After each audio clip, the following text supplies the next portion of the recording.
No Fun Nestle is back, yeah. and he's back, and he's gonna kill your dreams. Look, so here's the issue with this. There's many issues with this entire thing.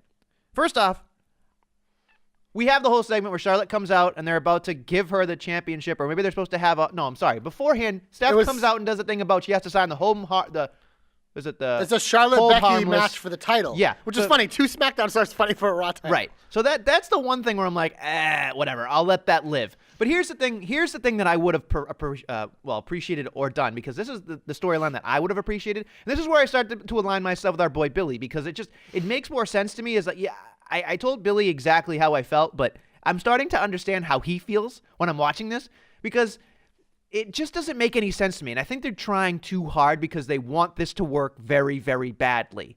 But when you get to a point where you go, okay, she laid down the championship, right? And she laid it out and said, figure it out. And then they told her that they stripped her of the championship. And then they had to have them come in, and they were signing an agreement for a match at Fastlane, right? Here's where my brain, and you're going to have to talk me off a ledge, and I'm probably going to start screaming. I'm going to back away from the microphone so I don't start screaming too loud. My brain is going to hurt already. First off, she lays the title down. Yes. Right? And then she comes out and gives a speech where they're just like, here, Ronda, have a belt. That, to me, makes no damn sense. What could have happened, and this is what I would have appreciated, you don't have Ronda Rousey do anything on Monday or Tuesday. You have this match be for the Raw Women's Championship. Nothing happens. Ronda comes out, beats the same thing you saw on Monday, beaten at Fastlane, and give them as much time as you want. Don't rush it, like they kind of did at the end there on Raw. Have her just beat up both of them, and there's nothing. And then they have to force them to have a 3-way match at WrestleMania for a vacant WWE Raw Women's Championship, because that makes sense. What doesn't make sense is having her just get the belt back for no damn reason. It was like, what's the point of what's the point of having that match where they said, here, Ronda, you are out. These two fight for the championship. It would have made perfect sense to do it. No? So they did address it. Because Ronda literally said, she's like, I don't like the solution you came up with. It doesn't work for me. And she did the intimidation thing. And she I don't agree. It's clunky. It was super clunky. Everything's clunky. No, but sit there. No. So I didn't have a problem with her being like, I don't like that, and being mad about it. Them just handing her the title back. Yeah, that was a little, Steph should have probably been like, you know what? No, I'm going to hang on to this. And you can have your chance to earn it back at WrestleMania.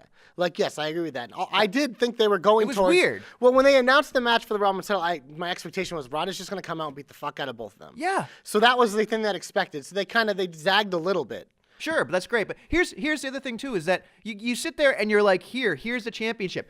On what fucking planet? Well, she never lost it. No, I get that. She just laid it down. She didn't say she was relinquishing. She literally just said, figure it out. Okay, here's another thing. That's the one thing. Because it's an implication. Sure. But it's not an actual thing. Dolph Ziggler did the same thing. He dropped the Intercontinental Championship, and that was it. And then they just forced it. They could have done that issue. He never came back. That was the thing. Ronda never said the word vacating. So it was left open to interpretation. Okay, fine. The reason why they did that last week, because it was a cliffhanger. That's the same thing they did with the Batista thing. They're starting to do it more on Raw. They're giving you cliffhangers, so it gives you something like you'll speculate all week, because that is the key to this. Like, even if your story is going to be clunky, the key to keep people talking about it, which is what you want, is to leave cliffhangers. And they left a cliffhanger. We're like, did she just relinquish the title? Well, what are they going to do? Is Charlotte going to win it? Or what? They left it open-ended, which that aspect of it is good for me, because that's taking advantage of the society we live in. Because now all week, people are just buzzing about it. The most important thing for your product is to have people talking about it. Sure, because I get water cooler talk. I get that. Cliffhangers are the best way to do it. It's like, that's literally what TV shows do. Every week, you end on a cliffhanger because it makes you talk about it the next morning. You're like, oh my God, you see what happened on Game of Thrones? Like, holy shit. And it makes you want to watch the next week. And they're actually starting to do that again, which is something they haven't done in forever. They've just been ending with someone at the end of Raw being like, ah! So that aspect of that to me is a very much positive. Was it clunky? Absolutely. But for me, overall, I thought it was good because it finally gave us what I've been looking for from Rousey. I think now going forward, it'll be a lot easier for Rousey to just be herself instead of this whatever we had before that couldn't, make it work. My brain is gonna go fucking bananas because look, here's the other. Here's again segment wise, this made no goddamn sense. First off, I don't want Stephanie McMahon anywhere near this thing. I want to boot her. It's because she's sniffing the Raw Women's Championship because she knows it's going to be the main event of WrestleMania. That means more face time for her. She needs to get booted out of this entire segment. I don't care that you're the authority figure for women. It doesn't matter. Get that shit out of here. It's stupid. You're interjecting yourself in something that could be held up by 3 women who can clearly talk, or 2.5, but there's just so many things that could go on there without her. That's fucking ridiculous. Get her out of there. Get her off my TV. Get her off my TV. Get her off my TV. There you go, Ben. That's for that. Now, next segment. So we're talking, and all of course, before we even have them sign the agreement, here comes Waddle's Ronda coming like rushing in from the garage, and we go to commercial break. And 2 minutes and 30 seconds later, she's still not out there. She had to stop at catering and get a bite, man. Are you telling me for everyone Christ's wants sake, those Lisa? And I get the cliffhanger, and I get text your friends and tweet. I can't defend but, this. Come on, man. It's almost as bad as having Colin Yost get choked by Braun Strowman and held up for 3 minutes in a choke during a commercial. I thought that was hilarious. That is funny, but it's stupid. Nobody will realize it's fucking real. You want to talk about just being real and just the suspension of disbelief? You're sitting there. There's no way it takes her 3 minutes to get to the fucking ring. And I get why they did it, but it was so fucking bad. No. So fucking bad.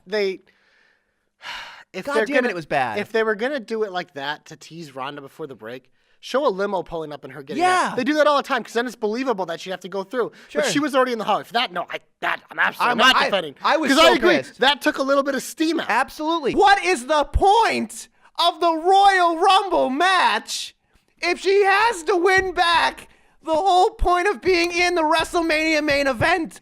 What is it? Explain that to me. Why? I mean, we knew coming into this she was going to get the full quote-unquote Daniel Bryan treatment. They didn't. The only difference is she won the Rumble, but she won it without actually being in it. Like, she got put in it because Lana couldn't walk. But they didn't even say that. I know. It's been very clunky. But here's my biggest issue about it.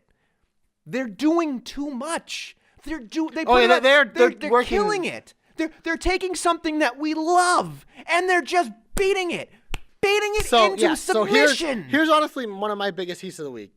Is this fucking doubling up on both shows thing. It's awful. Like, it kills it. Like, it's the same thing with, like, having Black O'Shea on both shows. It takes a little bit out of it. I don't need that much exposure to them. This is why WWE things get stale way quicker than any other promotion, because it's literally every week. So I'm already seeing these guys literally every week. Now I'm going to see them literally every week twice. Never mind for those guys when they appear in NXT. Like, Becky and Charlotte are now challenging for the Raw title. Stay on Raw. Stay on Raw. You're now on fucking Raw. You're not on SmackDown anymore. Like, you're not. You've already said that you value the Raw title more than the SmackDown title. So you went to that show. You're on that show now. You're going for that show. Appear on that show. SmackDown, no, enough. Like, it's their own women's championship is relegated to a 3-minute match with Mandy Rose and the champion attacking her. It wasn't. It was. So they put the full match on. It was 52 seconds. Again, that's how good Mandy is. The whole segment was just fucking ridiculous. Yeah. Like, that is the clear-cut reason why I'm going to have a fucking stroke at 32. Because this shit is awful. It doesn't make any sense. It is. There's nothing to defend here, Joshua. I don't know. I mean, so here's the thing. Like, for me, I enjoy all 3 women. I think they're the 3 best performers in the company right now. They're doing whatever they can to mumble it up, but, like, I'm still hot for this feud because it's fucking great. So would I like everything to be cleaner? Absolutely. But here's the thing. Doesn't matter. I don't always get what I want. Exactly. At the end of the day, I am watching, so I do try to look at the positives for the most part, and in terms of this, like, at least it's 3 people that I really fucking care about. You're a shine guy. But if it's messy with people I'm not as hot on, then yeah, it's a lot easier for me to be upset. But for this, like, they're doing all they can to fucking murky this shit up, but I'm still into it because these 3 characters are literally walking fucking flames. Ronda was pretty cool for a bit because of, like, the issues she's had, but this week, she swam in gasoline and then fucking blowtorched herself to the fucking sun. So now it's just all of them. Like Charlotte just doing some of her best heel work, like fucking doing amazing just as a side piece right now. And then Becky just literally has been walking flames for months. So for me, it's hard to kill it, especially when there's a lot of other heat this week. Oh, go for You it. ready to move on? Let's do it.